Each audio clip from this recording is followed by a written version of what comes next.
찾으셨으면 한 절씩 교독하도록 하겠습니다. 제가 한 절 읽고 다 같이 한 절 읽습니다.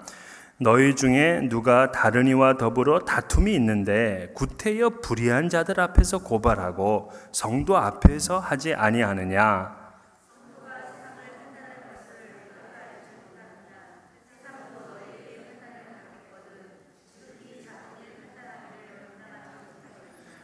우리가 천사를 판단할 것을 너희가 알지 못하느냐. 그러하거든 하물며 세상 일이랴.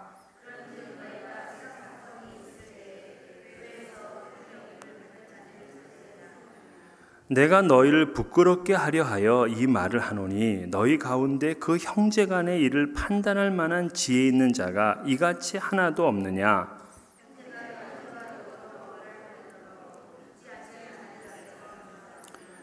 너희가 피차 고발함으로 너희 가운데 이미 뚜렷한 허물이 있나니 차라리 불의를 당하는 것이 낫지 아니하며 차라리 속는 것이 낫지 아니하냐.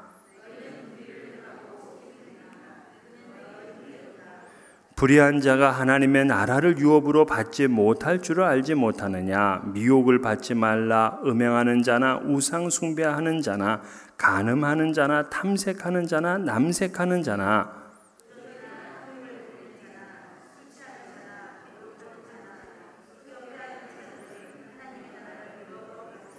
다 같이 읽습니다.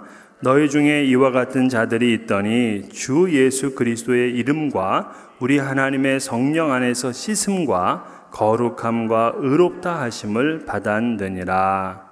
아멘.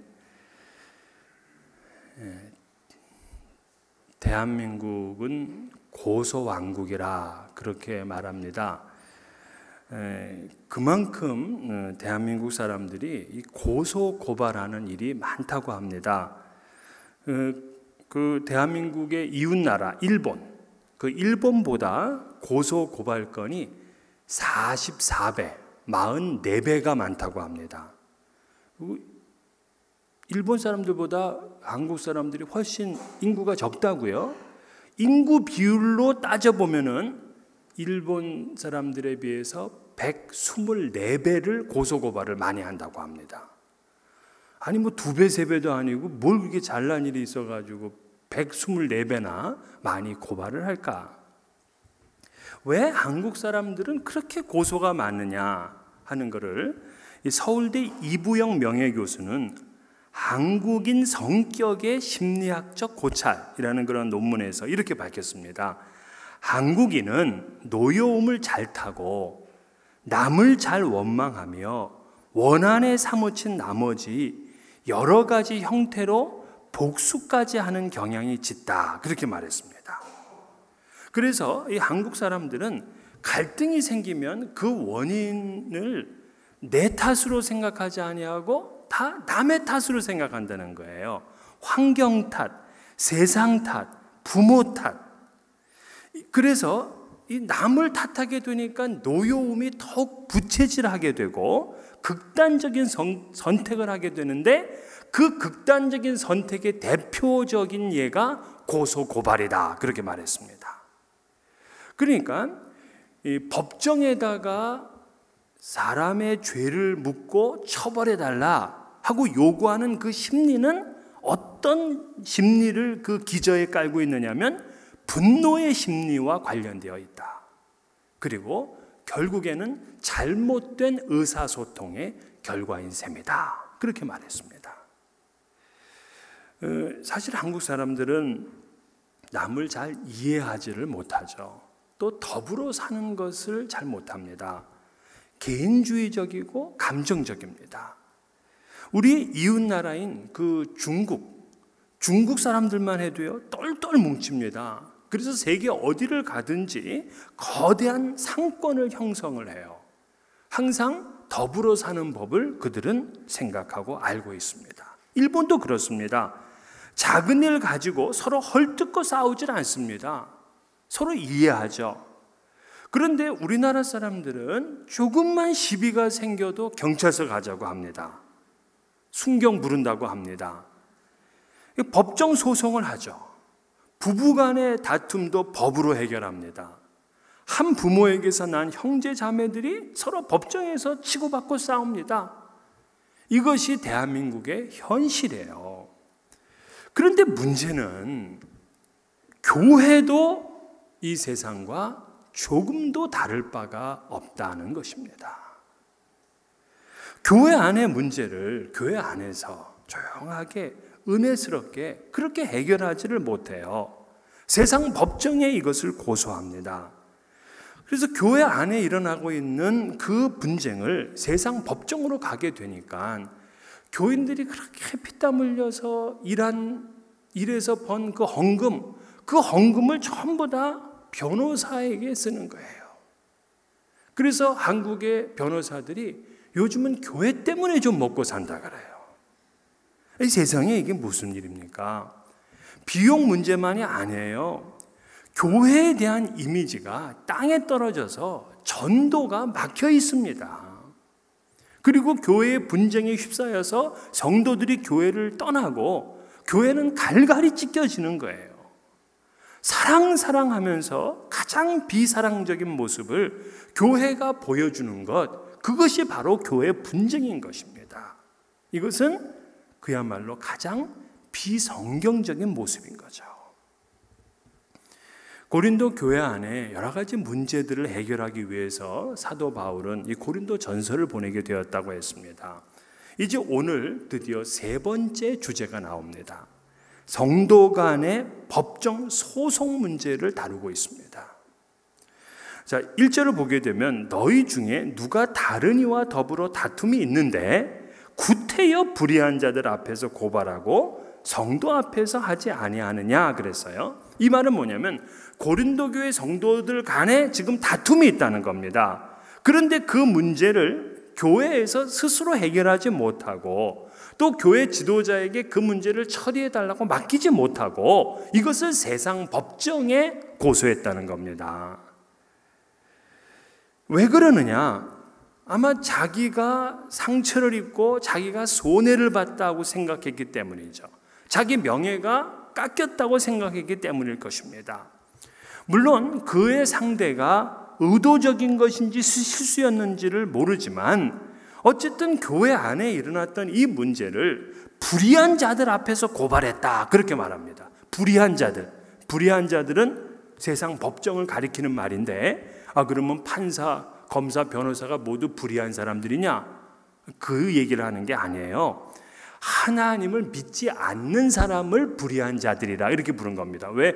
우리는 하나님 믿는 사람을 의로운 사람이라고 하잖아요. 의인이라고 합니다. 그러니까 안 믿는 사람은 불의한 자다 이렇게 이제 부른 거죠. 그러니까 바울 사도는 이걸 나무라는 거예요. 분쟁이 있거든. 교회에서 다루고 교회 안에서 화해하고 해결해야지 왜 이거를 세상 법정으로까지 끌고 가서 고소고발하느냐 하고 그렇게 책망을 합니다. 여러분, 교회 안에 일어나는 문제를 절대 세상 법정으로까지 가져가서는 안 돼요. 안 됩니다. 그 이유가 뭐냐? 첫 번째로는 교회의 권위를 떨어뜨리기 때문에 그렇습니다. 2절을 보게 되면 성도가 세상을 판단할 것을 너희가 알지 못하느냐 그랬어요. 자, 성도가 세상을 판단한다 그랬습니다. 그러니까 성도는 어떠한 사람들이냐면 이 세상이 지금 제대로 돌아가고 있는지 돌아가고 있지 않는지, 뭐가 잘 되고 있는지 뭐가 잘못되어 있는지 이거를 가장 잘 아는 사람이 누구냐? 성도들이라. 왜 그래요? 하나님의 진리를 배우는 사람들, 하나님의 진리를 가지고 살아가는 사람들이라고요. 그렇기 때문에 세상에서 일어나는 크고 작은 일들이 바른 일인지 바르지 못한 일인지 제일 잘 안단 말이에요. 그러니까 세상을 판단할 사람들은 바로 성도, 하나님 백성입니다. 그런데 오히려 거꾸로 교회의 일을 세상의 판단에 맡긴다. 이거는 완전히 뒤바뀐 것이죠. 교회가 세상을 판단해야지 어떻게 세상이 교회를 판단할 수 있느냐 이 얘기입니다. 계시록 20장 4절에 보면 또 내가 보좌들을 보니 거기에 앉은 자들이 있어 심판하는 권세를 받았더라 그랬어요. 이 말이 뭐냐면 그리스도의 재림 때에 성도들이 그리스도와 함께 보좌에 앉아서 세상을 심판하는 역할을 한다 이 얘기입니다. 그러니까 성도들은 주님께서 재림하시게 되면 함께 주님의 보좌 옆에 앉아서 이 세상을 판단하는 일을 한다, 이 얘기예요. 그뿐만이 아닙니다. 사도 바울은 3절에 보면은 우리가 천사를 판단할 것을 너희가 알지 못하느냐? 천사. 아니, 어떻게 우리가 천사까지도 심판을 해요? 우리가 얼마나 부족한 사람들입니까? 천사는 얼마나 거룩한 존재예요. 그런데 우리가 주님 나라 가게 되면 그 천사가 우리를 수종들게 되어 있다고요. 우리 신분은꾼이에요. 그리고 천사를 우리가 판단한다고요. 그 정도 되는 인물이 바로 성도들이에요. 천사가 얼마나 완벽한 존재입니까? 그런데도 우리는 그러한 천사를 판단할 만한 권위를 갖게 되어 있는 거예요. 그런데 교회의 문제를 하나님을 알지 못하는 세상 법정에 고발한다는 것은 이건 지독하게 한심스러운 거라, 이 얘기입니다. 교회의 권위를 완전히 추락시키는 행위예요. 두 번째, 왜 세상 법정에 고소하면 안 되느냐 하면은 교회의 복음, 교회의 증거를 약화시키기 때문에 그렇습니다. 교회는 복음을 증거하는 사명이 있어요. 그러니까 증인의 사명이 있다고요. 그렇기 때문에 열심히 그리스도의 사랑을 가르치고 열심히 복음을 전합니다. 그런데 정작 교회에서는 서로 미워하고 갈등하고 분쟁하고 세상 법정에 고소 고발을 해요. 그걸 보게 되면 세상 사람들은 사랑도 가짜고 복음도 가짜구나, 이런 생각을 하게 돼요. 그래서 처음에는 괜찮은 그런 마음을 가졌다가도 나중에는 교회에 대해서, 복음에 대해서 그 마음을 싹 닫아버린단 말이에요. 전도는 못할 망정 복음의 쪽박을 깨트려서는 되겠습니까? 쪽박을 깨서야 되냐 말이에요. 요한복음 13장 35절에 너희가 서로 사랑하면 이로써 모든 사람이 너희가 내 제자인 줄 알리라 그랬어요.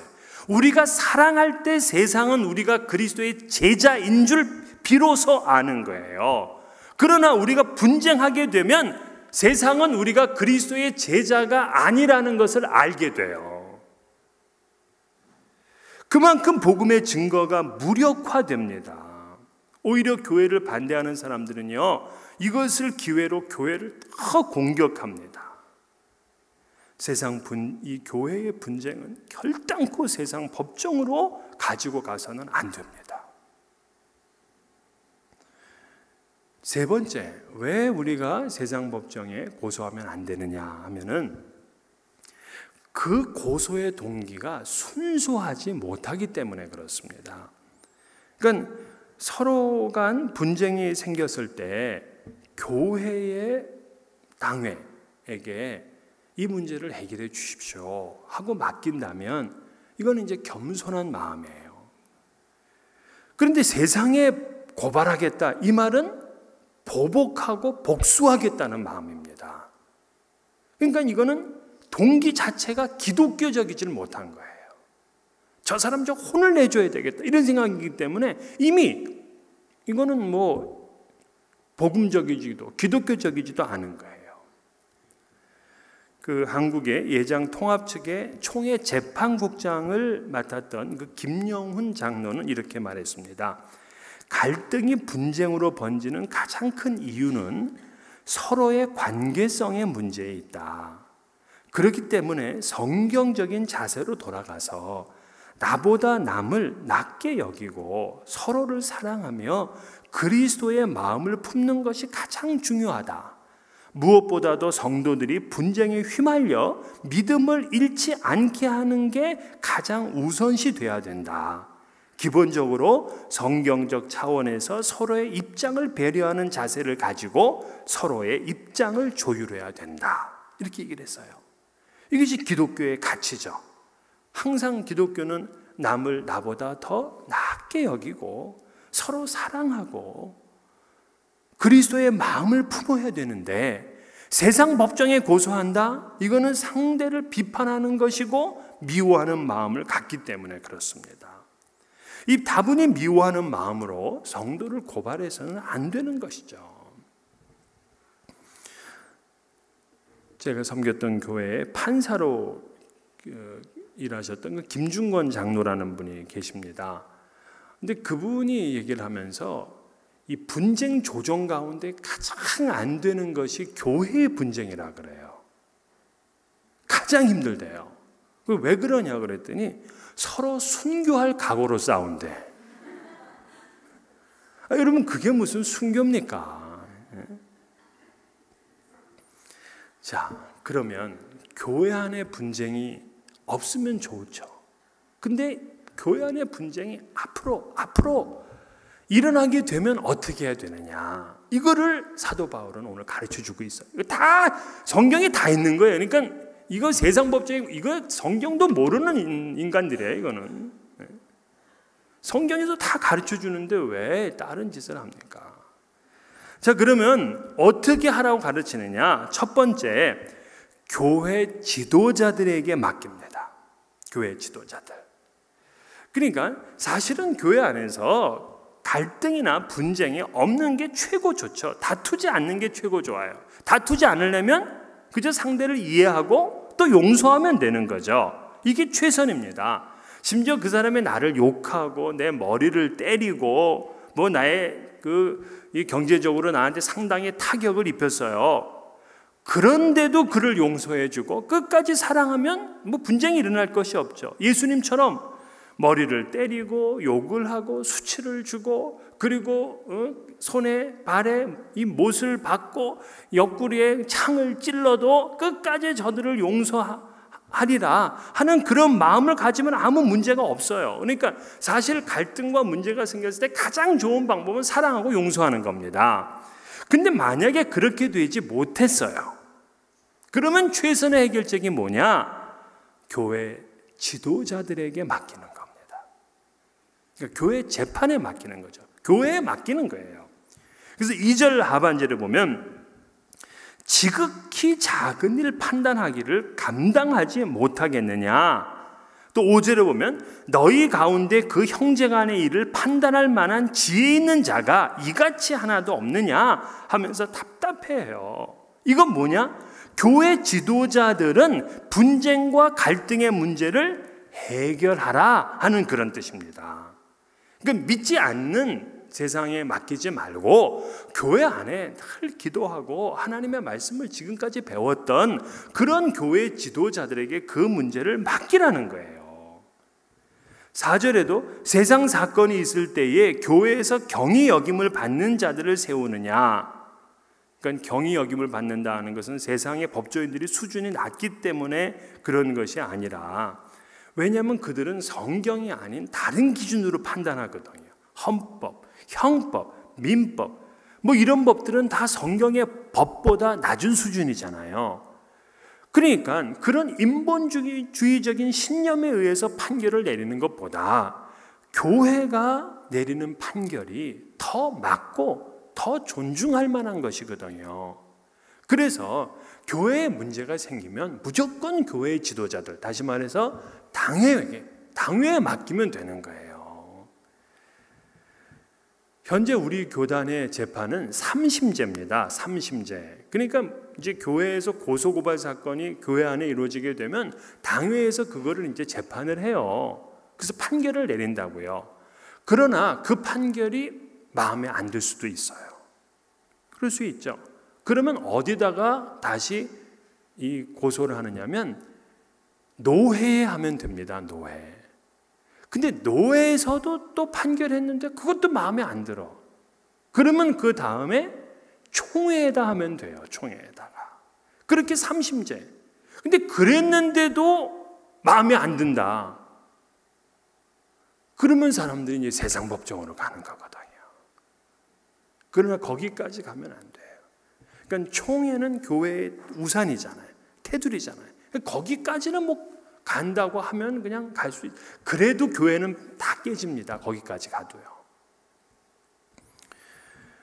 그래서 당회와 그 위에 상회인 노회와 그 위에 상회인 총회가 이제 재판국을 설치해서 그 문제를 이제 해결하는 거죠. 그러면 어떤 문제를 고소하라고 했을까요? 제가 이 총회 법을 보니까 고소 고발하는 그러한 것이 11개의 그 범죄 종류가 있더라고요. 읽어드릴까요? 혹시 고소할 때를 생각해서? 네. 1번 성경상의 계명에 대한 중대한 위반 행위. 2번 총회 헌법 또는 제규정에 정해진 중대한 의무 위반 행위. 3번 예배를 방해한 행위. 4번 이단적 행위와 이에 적극적으로 동조한 행위. 5번 허위 사실을 유포하여 교인 또는 직분자의 명예를 훼손시킨 행위. 6번 직권을 남용하거나 직무를 유기한 행위. 집사님들 이거 책임 맡아가지고 안 하면 다 고소하는 거예요. 7번 파렴치한 행위로 국가재판에 의해 금고 이상의 형이 확정된 범죄 행위. 단 양심범의 경우는 제외. 8번 재판국의 판결에 순응하지 아니하는 행위. 9번 타인에게 범죄하게 한 행위. 10번 치료의 석상에서 폭언이나 폭행이나 기물 파괴 행위. 11번 사건 담당 직원이 사건과 관련하여서 금품을 수수한 행위. 이렇게 11가지로 정해져 있어요. 이러한 행위가 있을 때 교회 안에서는 당회나 또 그 상회 기관에 고소 고발할 수 있는 거죠. 그래서 이제 고소가 들어오게 되면 이 치료회에서는 이제 기소위원을 세웁니다. 그래서 기소위원을 세워서 이 사람의 고소가 이게 정당한 것인지, 뭐 근거가 있는 것인지 이걸 다 이제 조사를 해서 이거 확실하다라고 하면 그때서야 이제 기소를 하게 되는 거죠. 자, 그렇게 해서 교회 안에는 문제를 해결할 수 있는 교회의 법이 있어요. 교회 법이 있다고요. 그런데 문제는 그렇게 해서 판결을 내렸는데도 승복하지를 않아요. 당회에 고소하고 노회에 총회에 상고를 하고 그래도 자기 뜻대로 안 되면 세상 법정으로 갑니다. 돌이킬 줄 모르죠. 고집을 부려서 결국에 교회도 망하게 하고 자기도 망하는 것이 이분의 최대의 소망이에요. 이게 무슨 하나님의 자녀입니까? 이건 사탄의 자식이죠. 분쟁의 해결은 교회 안에서 할 수 있도록 맡겨야 됩니다. 교회 지도자에게 맡겨야 되는 거예요. 그리고 치리회가 결정하면 그것에 대해서 기쁘게 순종하는 것. 이것이 바로 아름다운 신앙인의 태도인 것입니다. 이것을 사도 바울은 우리에게 교훈하고 있는 거예요. 두 번째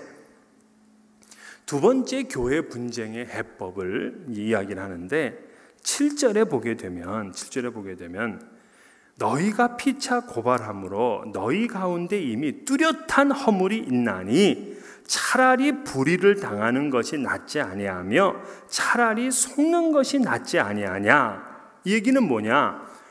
교회 안에서 아주 억울한 일을 당했습니다. 아주 이 사람이 뭐 재정적으로도 피해를 상당히 입었어요. 또 명예도 상당히 실추되었습니다. 자존심 엄청 꺾였어요. 차라리 당해라. 차라리 속아라. 이 얘기입니다.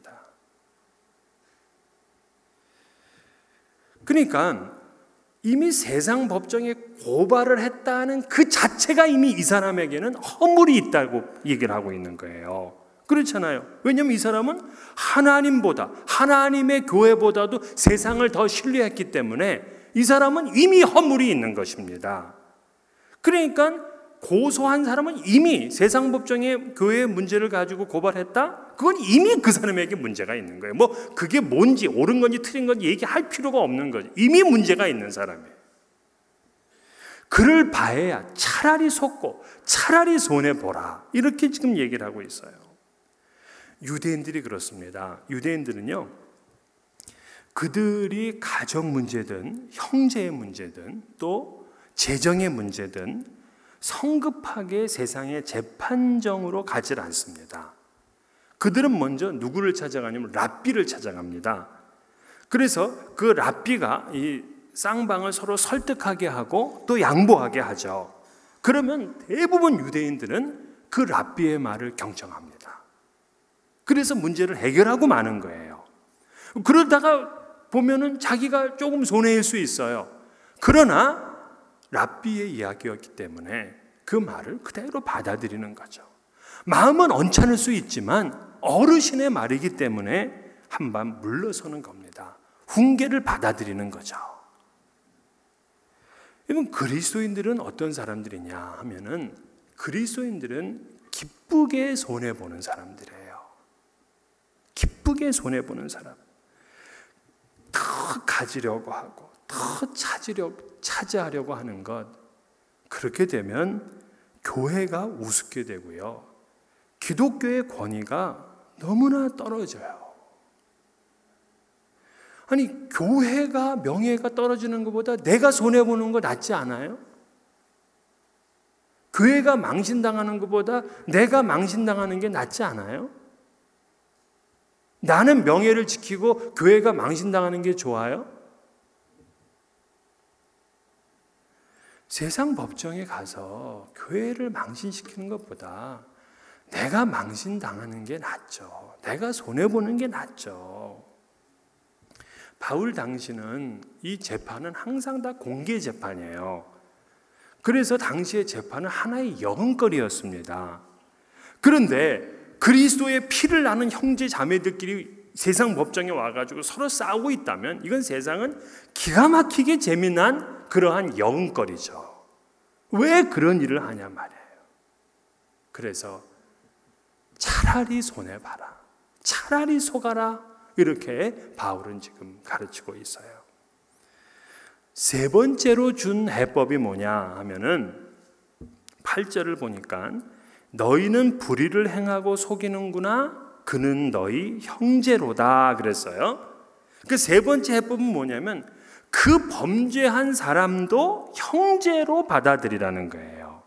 그러니까 나에게 손해를 끼쳤지만 그래도 나의 형제로 받아들이라는 거예요. 형제는 어떤 사람들이냐면 손익을 따지는 사람들이 아니잖아요. 내가 손해봐도 형제가 이익이 된 거야. 그러면 그 집안으로 봐서는 똔똔이에요. 그렇잖아요. 교회 안에서 서로 싸워서 누군 손해보고 누구는 이익을 봤어요. 그러면 우리 교회로 보면은 똑같아요. 그런데 싸우다 보면은 나중에는 정말 그 문제의 핵심보다도 자존심의 사활을 겁니다. 자존심. 결국 자존심 때문에 포기하지 않는 거거든요. 근데 형제 간에 무슨 그렇게 자존심을 내세웁니까? 부부 간의 싸움도 사실은 나중에는 그 문제보다도 자존심 싸움이 돼요. 그래서 꼭 그렇게 사랑하는 사람을 자기 앞에 무릎을 꿇어야 속이 시원하겠습니까? 남편을 무릎 꿇어놓고 아내를 무릎 꿇어놓고 무슨 부부의 정을 말하려는 것입니까? 법정 싸움 중에서 제일 볼썽사나운 일이 형제 간의 재판입니다. 형제 간에 서로 먹겠다고 재판하고 있으면 그 형제를 낳은 부모의 마음은 어떻게 되는 것입니까? 부모의 체면과 위신은 뭐가 되는 것입니까? 그렇다면 오늘 우리가 그렇게 싸우면 우리를 위해서 예수 그리스도를 십자가에 보내주신 그 아버지의 명예는 뭐가 되는 것입니까? 그거 안 되잖아요. 차라리 당하고 차라리 속는 것은 그 사람이 힘이 약하고 어리석어서가 아니에요. 그만큼 믿음이 좋기 때문에 그런 거예요. 그만큼 강하기 때문에 그런 거예요. 그런데 왜 교회에서 문제가 생기면 믿음이 강한 사람은 왜 한 명도 없느냐 말이에요. 예수님이 십자가를 지신 게 힘이 없어서입니까? 그분이 바보라서 그랬습니까? 그만큼 강하기 때문에 그래요.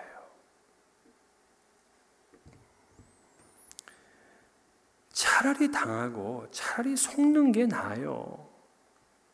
상대가 진짜 나쁜 놈, 진짜 나쁜 년이야. 왜 놈만 하면 또 안 되잖아요. 우리도 뭐 이건 남녀 차별하면 안 되는 거예요. 그러면 그 사람은 누가 만지실 거냐면 하나님이 만지실 거예요. 내가 세상 법정에 고소하지 않아도, 회개하지 않으면 하나님이 해결하신다니까요. 그래서 9절 10절이 바로 그 말씀이에요. 불의한 자는 하나님의 나라를 유업으로 받지 못한다, 이런 얘기입니다. 이 말은 뭐냐면 그 사람이 정말 세상 법정에 갔어요. 가가지고 그 사람에게 손을 들어줬어요. 그 사람이 승리했어요. 하지만 그 사람은 형제를 고소하고 기독교의 권위를 추락시키고 교회의 증거를 무력화시켰기 때문에 그 사람은 지옥 갑니다. 하나님 나라를 유업으로 받지 못해요. 하나님의 나라를 유업으로, 이게 지옥 간다는 얘기잖아요. 이거 내 얘기가 아니에요. 주 목사님 너무 좀 과하다. 아니, 이건 바울이 과한 거예요. 바울이 하나님의 나라를 유업으로 받지 못한대, 그 사람들은요. 그래서 세상 법정에 가면 안 되는 거예요. 이거 무식한 거예요. 겉으로는 하나님의 의를 쫓는 사람 같지만 속으로는 음행, 우상숭배, 간음, 탐색, 남색, 도적질, 탐욕, 술취함, 모욕, 속여 빼앗는 자와 같다, 이 얘기입니다. 지금 오늘 그 말씀이. 그러니까 지금 사도 바울은 음행, 우상숭배, 간음, 탐색, 남색, 이게 동성애죠. 탐욕, 모욕, 속여 빼앗는 이런 사람들과 세상 법정에 고소하는 사람은 쌤쌤이다, 그 얘기예요. 그거 아셔야 됩니다. 그거 아셔야 돼요. 그러면 이제 저는 여러분은 사실 잘 모르잖아요. 혹시 또 세상 법정에 고소한 분이 있는지도 모르겠어. 그런데 은혜 받으려고 나왔는데 지옥 간다. 그랬으니까 이제 큰일 난 겁니다.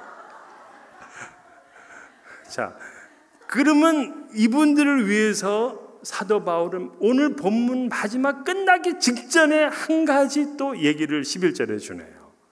11절 말씀 다 같이 한번 읽습니다. 시작. 너희 중에 이와 같은 이들이 있더니 주 예수 그리스도의 이름과 우리 하나님의 성령 안에서 씻음과 거룩함과 의롭다 하심을 받았느니라.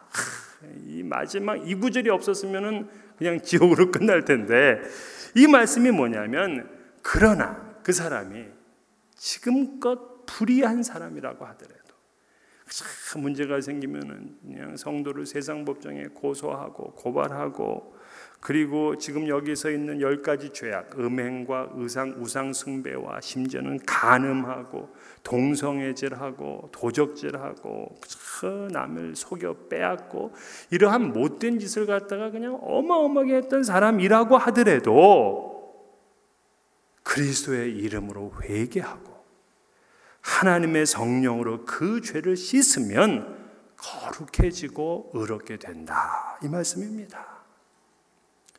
도덕성이 희박한 사람이라고 할지라도 그리스도 안에서 온전히 변화를 받게 된다.